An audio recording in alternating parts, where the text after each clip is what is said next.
We done a live. Let me prop you up on.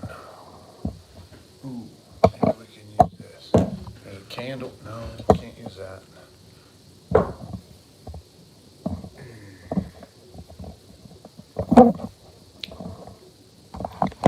How's that? Is that all right? Let's get the deer in the background. How about that? Sorry, I'm unprepared. Wasn't sure if I was gonna do this or not.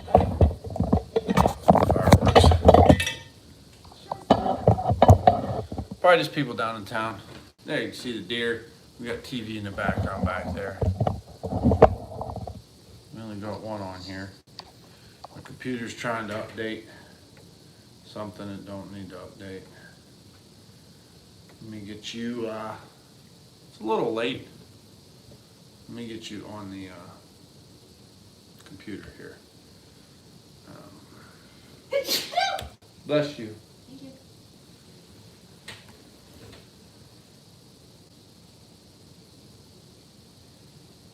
Here we go. Oh, nice of you. There's some in the fridge, I think. She wants ice cream.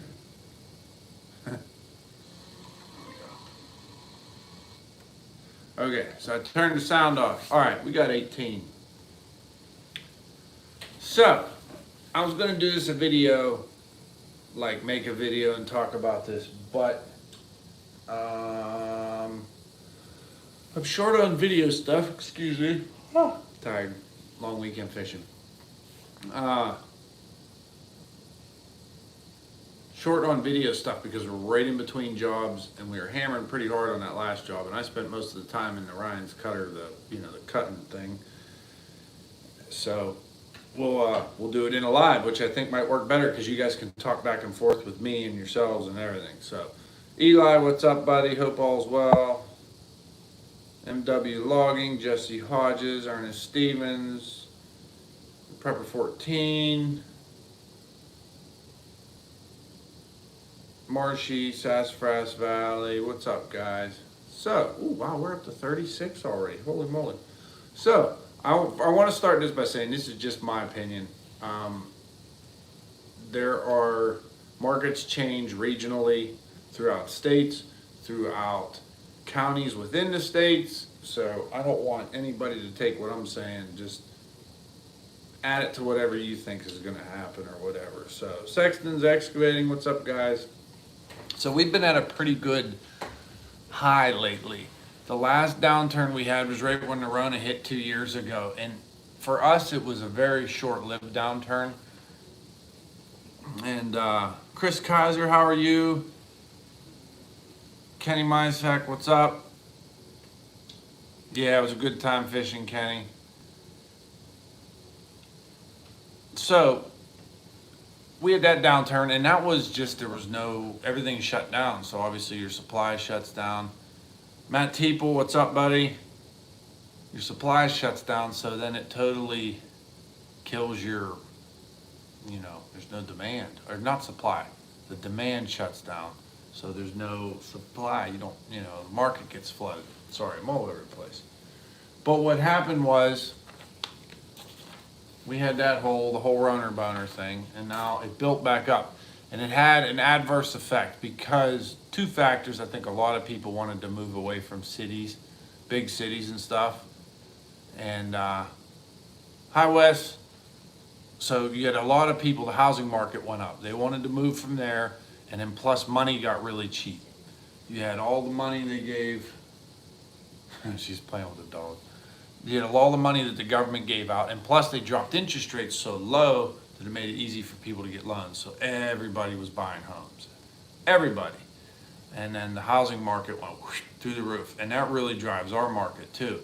And that right now drove the trend for soft maple and hard maple and poplar. We're doing really, really, really good. And soft maple still is around us. Hard maple, I believe, is pretty much leveled off, but is still at a pretty good price. A lot of places don't like to receive, they won't take a big inventory of hard maple this time of year because it spoils so fast.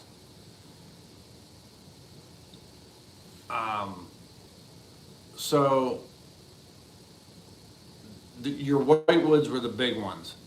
And then obviously when the grade market's up, your blocking market gets up, because when your grade market gets so good, your blocking price on your higher grade logs or higher grade species is so high that the blocking market has to come up, or else they won't get any logs.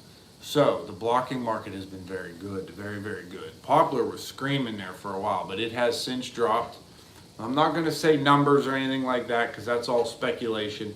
You know, I hear it, you know, some numbers from these people, some from those, and they all vary a little bit, but I can just tell you averages of what it's doing. I can't sit here and bark numbers at you because I could say, oh, this guy got $2 a foot for his hard maple, and someone will come on and say, oh, well, this guy got 4. You know, I'm not doing that. That's not my intention by any means. I'm just telling you what I feel I think is going to happen. So you have these highs. Now, if you guys remember back in was around for this or in the business for this, right around 2007 and 8, things were screaming. I mean, absolutely screaming for cherry. Red oak was doing really good, but cherry was the high. I cut one of my first jobs ever by myself on a friend's property in 2000 and I think it was winter of 04, or you know, the 04-05 time.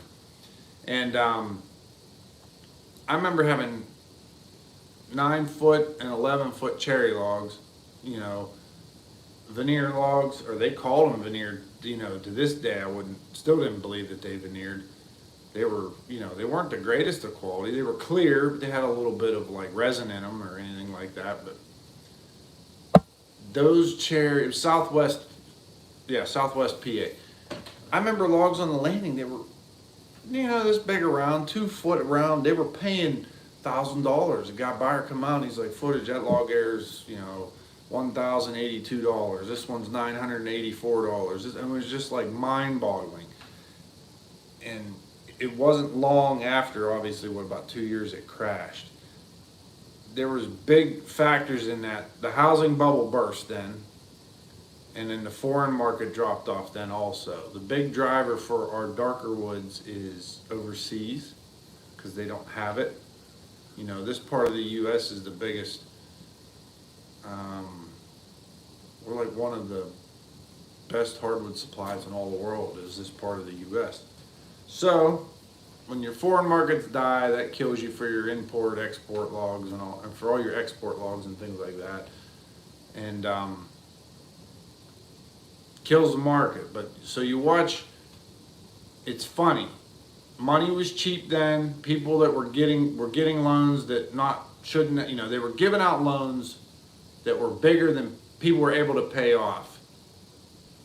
You know, people that should only be getting a loan for 200 grand were getting loans for 400 grand. So the housing market was exploding. And if you look, something similar to that is happening right now. It's almost like a carbon copy. Now we have some different factors. What you doing? Oh. Fred looks like he was ready for business or something. It looks like he's ready for bed. But it's almost like it's happening all over again. If you look at everything, you know, you look at the stock market things, and there's a lot of factors that involve in this. The big thing is the interest rates are going up. So it's making it more costly for people to loan money, which in turn, I gotta move this thing. Which in turn, if it costs more to do stuff, it's gonna obviously deter investors to slow down. Like, hey, maybe we'll wait a couple years till money gets cheap again, till the interest rate drops down, because it does. It goes up and down and up and down. It's a cycle. And so if it costs more for investors to do these big projects, these guys are going to start holding off. And that's your big construction projects are going to slow down. The housing market's going to slow down. So there's all your demand for your local wood. And usually what that starts right away is We're the hardwood market, so we're not in the framing lumber. I imagine the guys on the West Coast are already seeing this. It's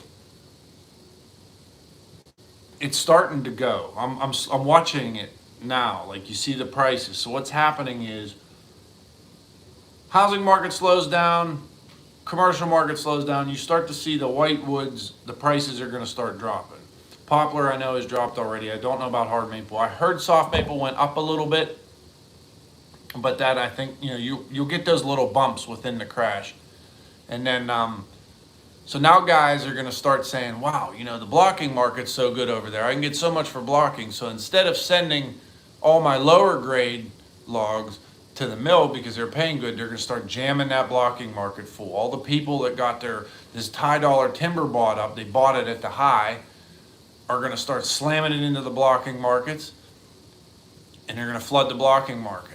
And then with the demand for that kind of stuff, because construction's slowing down for pallets, crating, shipping materials, maybe railroad ties and things like that's going to start to slow down, and the market floods. Now you have blocking prices are going to drop drastically. You're going to start getting, if you're selling by the ton, you're going to start seeing that per ton price go down. Usually drops about $10 a ton.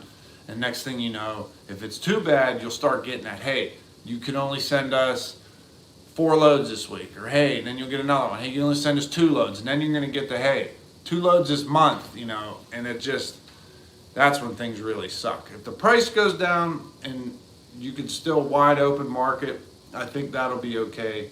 A lot of guys will make it through, but if you start to quota things, that coupled with the price of fuel, there's going to be a lot of guys that didn't make it out. It's like Mike Morgan commented on here, just a little bit of Mike, how are you if you're still watching? He says his opinion is, take it for what it's worth. New construction is slowing down big time, as we were just talking about. Interest rates rising and fuel. It's killing that, people that have that money are going to say, my dollar's not going to go as far. So I'm just going to hold on to it until I can get it to go a little, stretch it a little further, Maybe they'll look at it as maybe in 2 years when things come down, I can buy 2 2x4s for every $10 bill instead of 1, or it's hard. You just have to look at it. The only saving grace we have, I think, is talking to my brother, who's an engineer, working for a local engineering firm. I'm not going to state their name or nothing. He said there is so much federal project money in the system right now. So much. You have infrastructure stuff, bridges, roads. This is all stuff that was passed a while ago. It's still being consumed. He said there's so many projects, federal and on the state level, that might keep our blocking markets up because that demand will still be there. As for the higher dollar, man, if you've got your high dollar timber, if you've got it bought up, I urge you, in my opinion, to get it cut as fast as you can, get it out and get it done.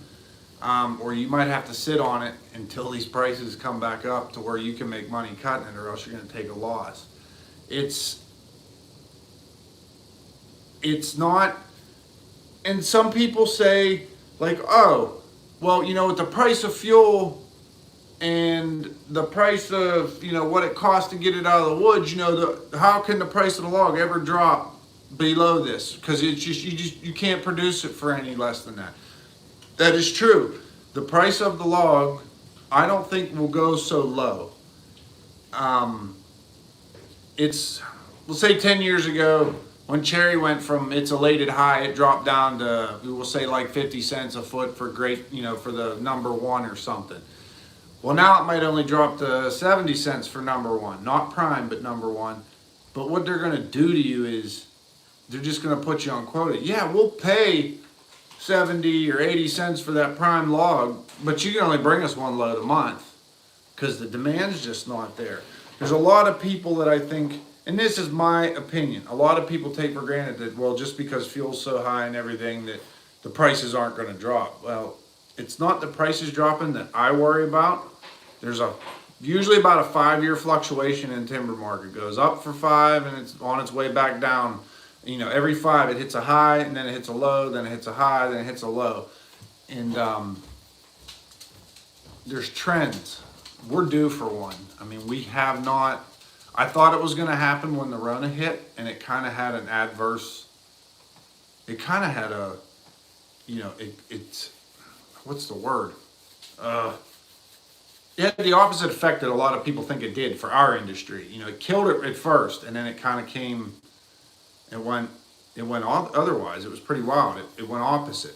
So we'll see what happens. It's scary. I just hope a lot of the guys that have made the big purchases in the past couple of years, that bought the big expensive equipment and things like that, have just packed a parachute or, have a bailout plan. Because I hate to see stuff happen to people like Bobby said. He just can't, Mr. Goodson, I'm sure everybody knows, he just says, I can't do this anymore. I just can't keep it going. And how could you at the price of, I don't remember what diesel was down there, but it seems like pretty much diesel's right around the $6 to $6.50 market for everybody for trucking. Now off-road's what I think off-road's right around $5, and it's just it's too much. Fred, someone's asking, they hear the pitter-patter of your feet. Come here. Someone's asking about the dog. He's sleeping on Mom. He don't want to get up. He been on the boat all weekend fishing. Why don't you say hi? I don't think he goes and said hi. I don't think he wants to play tonight. I don't think he wants to play. You want to sleep? I ate Italian food tonight, and I think I got either sauce or vinaigrette in my beard. He's been sniffing it. So it's now, man, now's not, so what I could recommend to people doing this, maybe new or old or, that are young to the business. And to me, I'm young to the business, but anybody that's younger than me. So I've been hacking on timber. I started doing it when I was about 17. And that was part-time, little bit. I cut a lot of firewood, and then, and we'll get into firewood in a minute too. I don't know if Mike's still on here. Maybe he'll listen to that. He has some input on that also. I think he's done a video on it or two. But I cut firewood, and that got me into the logging. And then, all right, he's out. Say goodbye. He's sliding off my legs. Come here, buddy. Come on. So where'd I go? What was I talking about? Firewood. But anyways, I cut the firewood and then I got into logging. So I'm 36. I've been doing it 19 years. And I didn't go full time until about what, 5 years? No, 5 or 6 years ago. It's been a while. No, 17. That's 5 years.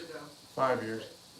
5 years. Late of 17. So anyways, I've seen it, some of it, and I'm trying to retain it, and you learn something new every day, but we have little crashes, and it seems like you'll have these little, the last good one we had was right around 14 or 15, we had a good one.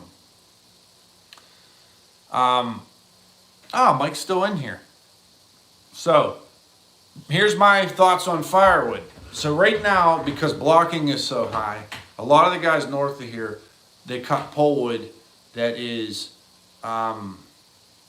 basically the size of our scragwood. So it's 8 inches in diameter and bigger, as long as it's straight, and it doesn't matter how many knots are in it. And you send that, and a lot of guys send it in the form of poles, and it is driving. A lot of guys north of here sell that for firewood. They don't mess with that. When they're in a bigger timber, they just cut firewood or pulpwood, which is usually the same thing as their firewood. Down here, we pull a little more pulp because we're closer to the West Virginia markets that are south of us for like the Flatwoods, the Weyerhaeuser plant and things like that. And the guys east had, no, that's not there no more. I don't know if east is Glatfelder, and then I think because Appian's closed, and then the west of us you have Chillicothe, the plant Pixel, I think it is. So that little central area right there, they sell the prime stuff for firewood. And then the pulp markets were up in the construction building, not paper, but in the construction building materials and like cardboard. So that helps drive the firewood prices up. I don't see, even if that market crashes, I don't necessarily see the firewood prices coming down much. If you're buying a truckload of poles like that, I think they're up.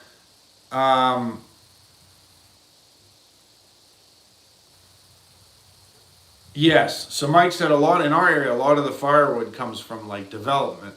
So a lot of these land clears don't really mess with selling the logs or anything like that. They just chop them up, pile them on a truck. You want them for firewood and they ship them right to you.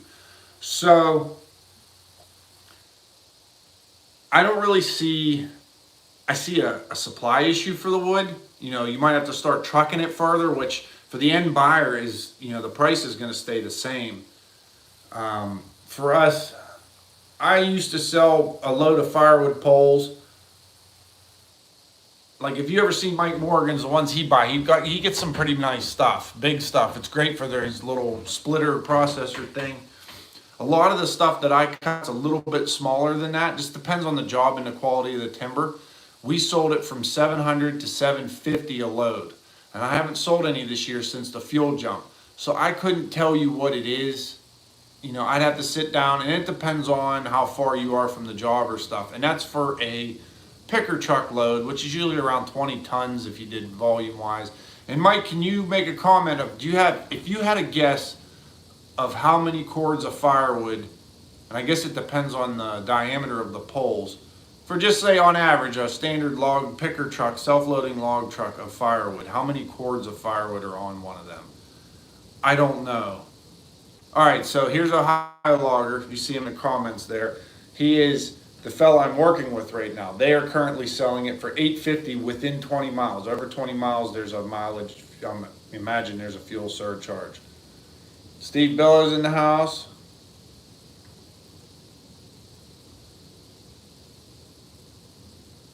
So, and firewood's hot because of the price of the home heating fuel.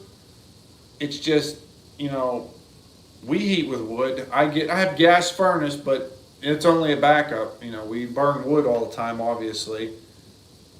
Okay, so George Hoff says 5 to 7 cords. James Sands says 5 to 7 cords. Chris Kaiser says last year was 700 a load. I was told it was going to be up about 200, give or take. So it makes about sense. Wow. 350 to 400 a cord for kiln dried in Maine. Holy cow. 6 to 8, Delwyn Fielder says.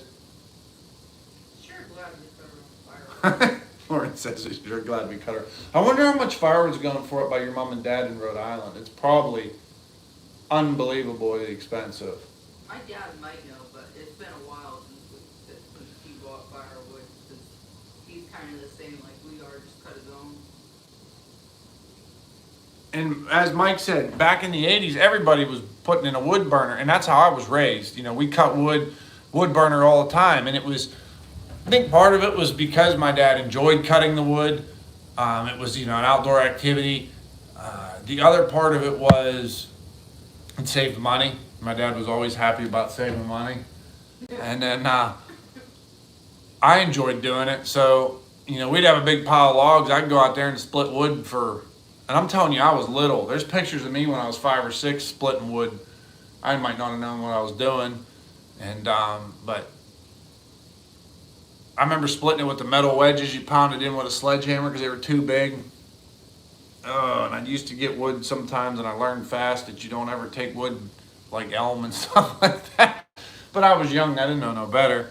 So, yeah, lots of people are putting in wood burners now. You know, it's a supplement. I mean, okay, to give you an idea, just at my house, when I first moved in here, this didn't have a wood burner. So I put in like a wood stove that I got from a friend or something. I did some horse trade and ended up with this wood stove. Or no, I bought it. Bought it for $275. It was a Scandia. They're still around. They're decent stoves. But it was just the wood stove. And all I could do is that end of my house is the kitchen. And I had it in the basement just downstairs, but I could only get that end of the house hot. So I had the spot where my bedroom is over the garage, it's under the house, and then part of this living room over here is cantilevered out over the outside. There's like a little patio area downstairs. So I was burning the wood, and it wasn't quite heating the whole house. So my gas bill, and I have gas hot water heat and gas forced air.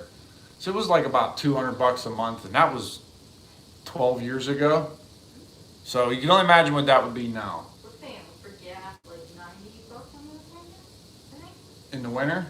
In the winter. Yeah, so it was like 200 then.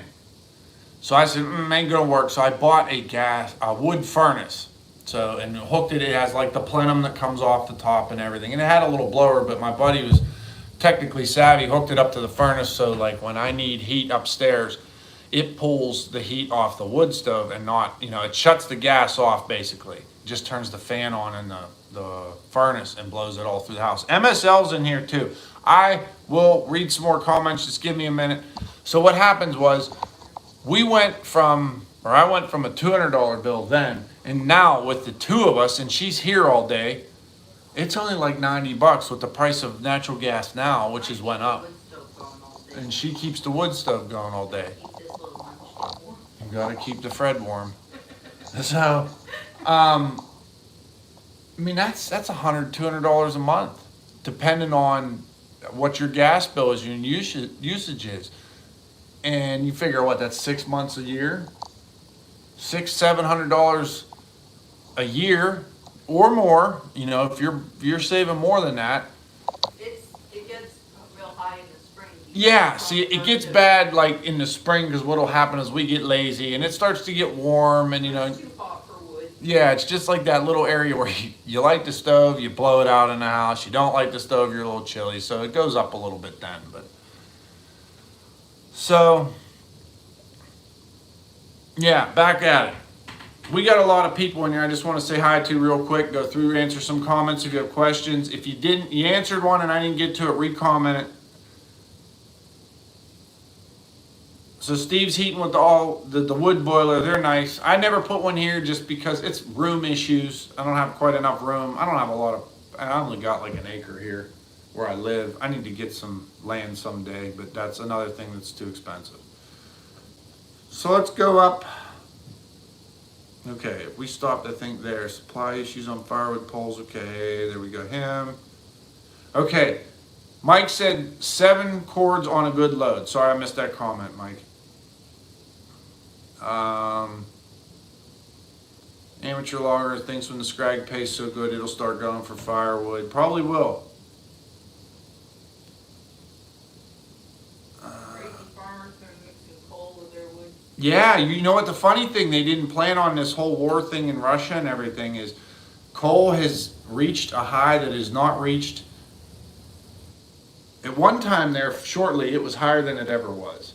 So you see a lot of people starting to dig coal in our area again, like where they can. It's funny, it's like coming back. A lot of the underground mines are kicking hard again because it's all getting exported. It's not getting used here too much anymore. They've killed a lot of that off, which is a shame. But yeah, so coal's coming back a little bit. I don't think it'll stick around forever, but it's here. It certainly seems like it with the amount that we saw in the river. Where? Oh yeah, the barges we were seeing in the river, it was for a while. It was just barges like I was a little kid. It's just full of coal, backed up everywhere. MSLs, he's popped in. Brian Smith is in here. Brian, how are you?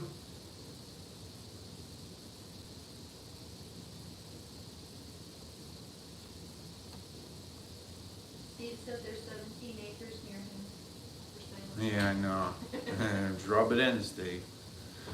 Probably a fortune. I like it there. Brock Belling, you need to get a boiler and heat your water too. Firewood. Okay, I'm sorry, I'm just reading this. Wood and coal. I'm going to tell you another thing. There's no heat like wood heat. There's something about a wood heat. It just warms your bones, man.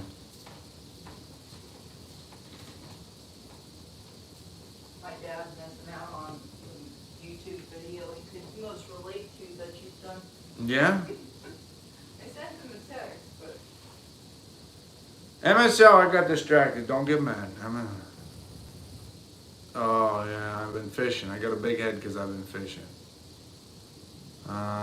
he doesn't like hunting Sundays, Steve.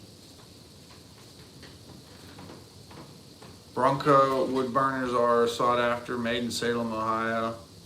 Steve said they can hunt on Sunday. I know they can hunt on Sundays. You know, I hear it all the time. Well, man, I can't read fast enough. Do you want ice cream? Sure, why not? Let's pile it on. Steve, I wouldn't be able to take the homeowners association. He lives in a. I'll tell you a little bit. Donald Uppleby's on here. He's probably been on here for a while and I just missed his comment. Hi, Bonnie. Jesse Hodges, people these days aren't. No. What are you barking at? No. There's nothing to bark about. So, yeah, these are my thoughts on where I think it's going. How long will it stay down? That is, oh man, that's hard to say. But this is one thing that I've learned. If something goes bad in the stock market, or not so much stock market, but like the timber market, say, oh, in 6 months timber dropped this much. Well, if it took 6 months to drop that much, it's going to take like 2 years to get it back. That's usually how it works. It drops a hell of a lot faster than it ever rebounds.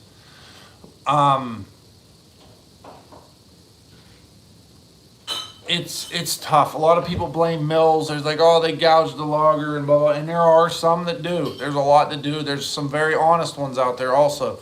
So I try to always look at things from the mills aspect too. So if we have a big dispute over something, whether it's footage or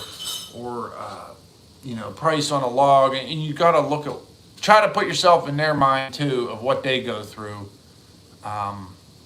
Most of the time you get in with an honest one, they'll take care of you best you can. You got to watch your footages and things and keep people honest like that, but it's tough.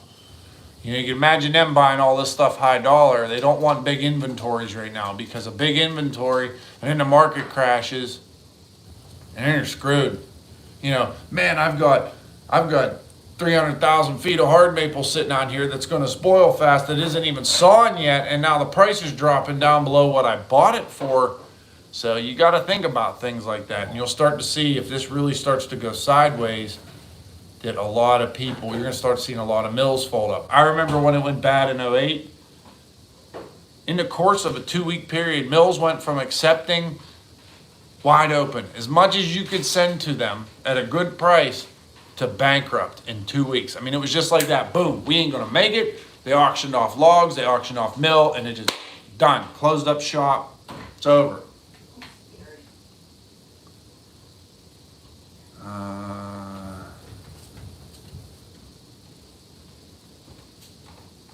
Did you not want that? Yeah, I can put it in the freezer until you. Oh, I'm good. So, but these are just my thoughts and my things. Like, these are opinions. So it might be different. Someone commented on what it dropped down in Kentucky, and that's pretty similar to what it did here. Guys have niche markets and things like that. You're going to see the people that sell, like they have the little Dutch mills that do the rough cut lumber and stuff, things like that are probably still going to hold on for a little while. Those markets are going to be pretty good because, framing lumber is still so expensive. So a lot of people go that route and buy those things for like their little outdoor wood projects and things like that, sheds and things.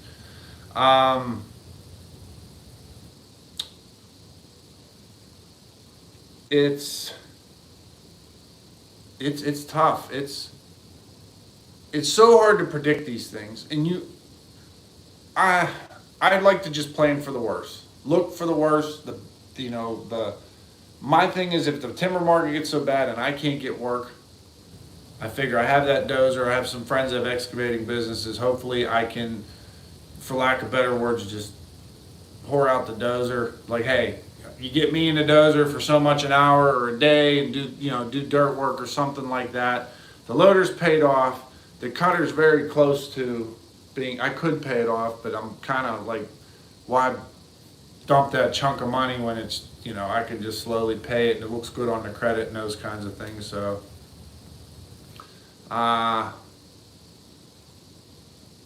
yeah, that's kind of where we're at. And all this jumbled up mess that I put out here, hopefully you guys find something useful. It was great to see everybody on here, and great to talk to all you guys. Once again, any questions, please send me comments on the videos or shoot me email or whatever. I'm glad to give you my opinion for what it's worth. And I'm not saying it's worth a lot, but it's, it's an opinion. I like to gather as many as I can, and I kind of come up with my own. We'll see what happens. We will see what happens, and I just hope everybody can make it through this shit show that we're currently in, and we'll see what happens. We will see what happens. So thanks for watching. Thanks for tuning in. I appreciate all you guys. You guys are great. The channel's kind of been in the crapper, as well as, as far as growth, but my videos haven't been the greatest. I've been trying to work on that. We're going to start moving equipment tomorrow. This next job is going to suck. For lack of better words, it's going to be tough. It's an old strip mine. It looks like a giant pile of mashed potatoes. Skidder Man's probably going to get his guts beat out of him. All of us are going to get our guts beat out of us. So we'll see what happens. And we'll see how things go. It's some pine, some poplar, just a bunch of low grade stuff. Some of it's good stuff, but a lot of lower grade stuff. So we'll see what happens. Everybody, thanks for watching. Take care, have a great night, and once again, as always, don't ever let your meat loaf. We'll see you on the next videos. See you, Mike and Steve and MSL, Crazy Farmer, Sassafras Valley, Saw Surgeon, Justin Weaver, all you guys. Thank you. Have a good one.